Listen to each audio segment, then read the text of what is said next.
नमस्कार मित्रांनो, जय शिवराय. मी प्रकाश पवार. माझा अनुभव या मराठी यूट्यूब चॅनेलवर आपल्या सर्वांचं मनपूर्वक स्वागत करतो. मित्रांनो, आज आम्ही आलो या खटाव तालुक्यातील दक्षिणेकडे असणारा एक छोटासा किल्ला आहे. त्याचं नाव आहे भूषणगड. तर आम्ही आता भूषणगडच्या पायथ्याशी आहोत. मित्रांनो, आज माझ्याबरोबर 2 मेंबर आलेले. पहिला मेंबर आहे ऋत्विक आणि दुसरा छोटा मेंबर आम्ही आणलाय, तो आहे शार्दूल. आमची दुसरी पिढी आज किल्ल्यांवरती जाणार आहे. खूप आम्ही आनंद होतोय, कारण छोट्या मुलांना असलं चांगलं वेळ लावणं हे खरं तर खूप दुराप असतं. तरी पण हट्ट करून आलेला आहे हा की मी येणारच. तर चला आता आपण त्याच्यासोबत गड भ्रमंती करणार आहोत. चला मित्रांनो, आपण हे मोठं वाहनतळ, या वाहनतळाच्या पुढे आलो की समोर एक रोड जातो. तो डायरेक्ट तुम्हाला गडावरती घेऊन जातो आणि इथून एक कमान लागते. कमानीपासून पुढे पायऱ्या सुरू होतात.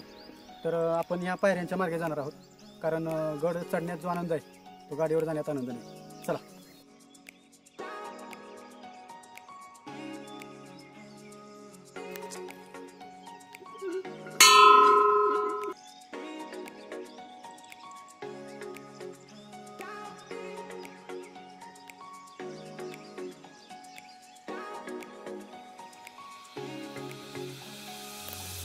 या किल्ल्यावर यायचं असेल तर प्रथमतः कराड वडूज या रोडवर असणारं पळशी हे गाव गाठावं. कराडपासून पळशी हे गाव 35 किलोमीटर अंतरावर आहे.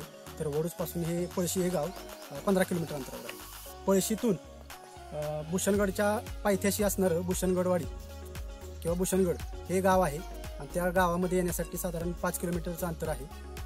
तर तुम्ही अशा पद्धतीनं या किल्ल्यावर येऊ शकता. हा किल्ला एकदम छोटासा आहे. तो किल्ला सर करण्यात खूप आनंद होतो. त्यानंतर ह्या किल्ल्याची उंची जर पाहिली तर साधारण 904 मीटर म्हणजे 2790 फूट आहे. आणि हा किल्ला या भागामध्ये एकमेव असा हा डोंगर आहे की ज्याच्या जवळ आसपास कुठलाही डोंगर नाही. त्याच्यामुळे हा एकमेव कुठूनही पाहिला, लांबून पाहिला, अगदी वडूच्या पुढे आल्यानंतर जरी पाहिला आपण तरी आपल्याला एकमेव असा हा डोंगर दिसतो आपल्याला.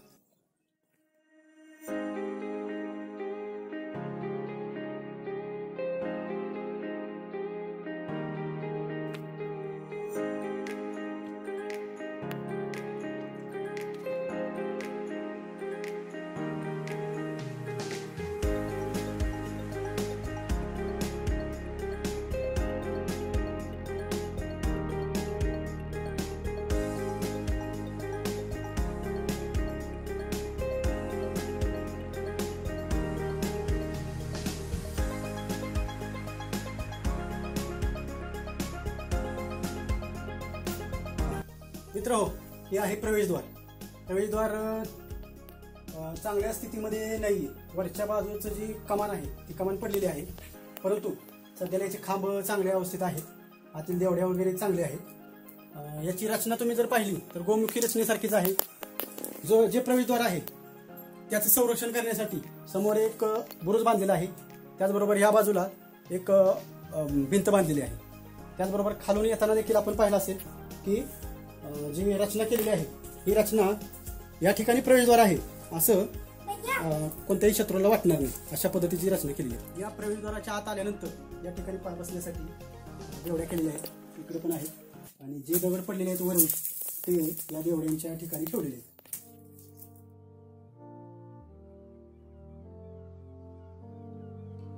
प्रवेशद्वारातून आत आल्यानंतर या ठिकाणी समोरच आपल्याला एक विहिरीसारखा आकार दिसेल. परंतु सध्याला पाणी नाही. याच्या मधून जे दगड निघाले त्या पाषाणाचा उपयोग करून या ठिकाणची तटबंदी बांधलेली आहे.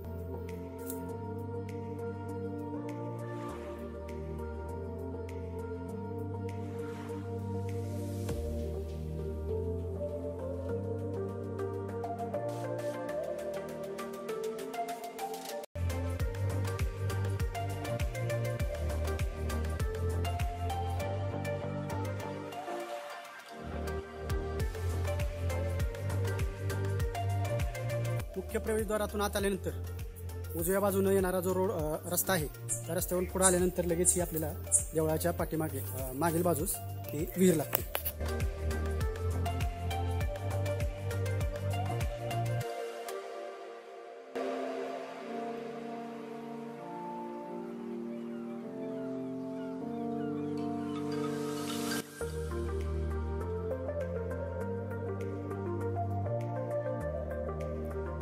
या विहिरीच्या पासून पुढे आल्यानंतर आपल्याला हरनाई माता मंदिर, त्याचबरोबर एक दीपमाळ लागते आणि या ठिकाणी भक्त निवासाची व्यवस्था केलेली आहे. ज्यांना कोणाला राहायचं असेल ते इथं राहू शकतात.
मित्रांनो, आता मी ज्या ठिकाणी उभा आहे ती जागा आहे दरबार किंवा सदर. या सदरेवर किंवा दरबारामध्ये शेकडो वर्षांपूर्वी कितीतरी लोकांचे आयुष्य बदलणारे किंवा बदलवणारे इतिहास घडले आहेत. वेगवेगळ्या घटना घडलेल्या आहेत. परंतु ज्या ठिकाणाहून दुसऱ्याच्या विषयी इतिहास बदलणारे निर्णय घेतले त्या दरबाराची किंवा सदरेची काय अवस्था झाली पहा. त्याचबरोबर या ठिकाणी असणारे जे तटबंदी आहे, बुरुज आहेत, ते ढासळले. कदाचित 10 वर्षानंतर या ठिकाणी आपल्याला मुलांना सांगायला पण भेटणार नाही की हे बुरुज आहेत किंवा हे बुरुज होते. त्यामुळं प्रत्येकानं आपण काही ना काहीतरी योगदान दिलं पाहिजे आणि हा इतिहास आपण जपला पाहिजे.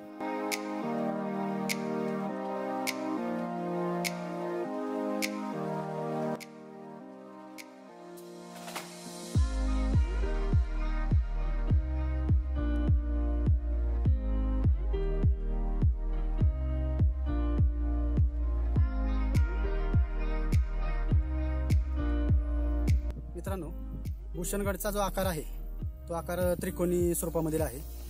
जोचा हा शेवटचा मोठा बुरुज आहे तो आता सध्याला पडलेला आहे. आणि इथून तुम्ही पुढे पाहू शकाल या डोंगराची ही छोटीशी मोठी पुढे गेलेली सोंड आहे. मित्रांनो, या किल्ल्याच्या भूषणगड या किल्ल्याच्या इतिहासासंदर्भात आपण पाहूयात. या किल्ल्याचं बांधकाम देवगिरीच्या यादवांचे सम्राट राजा दुसरा सिंघन याच्या काळामध्ये 1210 ते 1247 या काळात झालं. त्यानंतर हा किल्ला काही काळ आदिलशहाच्या ताब्यात होता. आदिलशहाच्याकडून शिवाजी महाराजांनी हा किल्ला 1676 रोजी जिंकून घेतला आणि त्याची फेरउभारणी केली. संभाजीराजांच्या नंतर हा किल्ला मोगलांनी जिंकून घेतला. औरंगजेबानं या किल्ल्याचं नाव इस्लाम तारा असं ठेवलेलं होतं.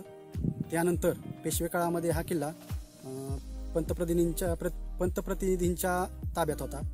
साधारण 1848 साली ज्यावेळेस इंग्रजांनी साताऱ्याचं राज्य खालसा केलं त्यावेळेस हा किल्ला आपोआपच इंग्रजांच्या ताब्यात गेला. असा हा छोटेखानी इतिहास पण समृद्ध असा इतिहास आहे. धन्यवाद.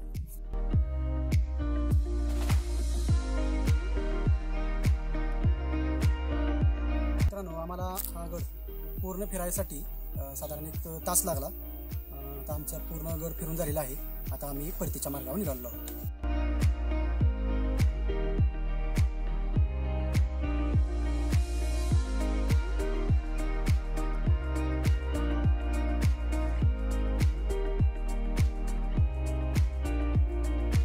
गडाच्या पश्चिम दिशेला आपण तटबंदीच्या खालच्या बाजूने चालत आल्यानंतर पश्चिम दिशेला तटबंदीच्या खालती असे भुयारी देवीचं मंदिर आहे.